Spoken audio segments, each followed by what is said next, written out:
मध्य प्रदेशामधल्या भाजपचे मंत्री विजय शहा यांनी कर्नल सोफिया यांच्याविषयी केलेल्या वादग्रस्त विधानाच्या प्रकरणावरती आज सुप्रीम कोर्टामध्ये सुनावणी होती आहे। विजय शहांच्या विरोधामध्ये गुन्हा दाखल झालाय आणि यानंतर त्यांनी हायकोर्टाच्या निर्णयाला आव्हान देत सुप्रीम कोर्टामध्ये धाव घेतली होती।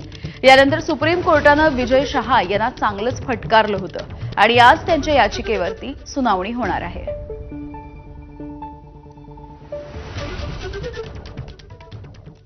दरम्यान विजय शहांना सुप्रीम कोर्टानं नेमकं कशा भाषेत फटकारलं बघूयात। घटनात्मक पदावरील व्यक्ती असं विधान करू शकते का? तुम्ही उच्च न्यायालयामध्ये का गेला नाही? उच्च न्यायालयात खटला सुरू आहे, मग तिकडेच जा। हा कलंक पुसण्यासाठी मंत्र्यांना बडतर्फ करणं महत्त्वाचं आहे। भाजपनं आतापर्यंत कोणतीही कारवाई केलेली नाहीये। भाजपच्या कृती आणि उक्तीमध्ये फरक आहे। या संपूर्ण प्रकरणी उद्या सुनावणी घेऊ असं आता कोर्टानं म्हटलंय।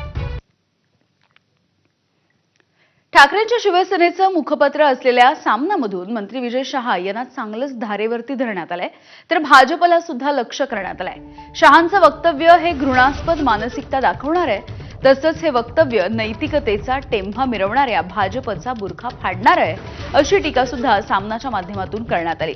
तसंच विजय शहांची मंत्रिमंडळामधून हकालपट्टी करण्याची मागणी सुद्धा करण्यात आली आहे।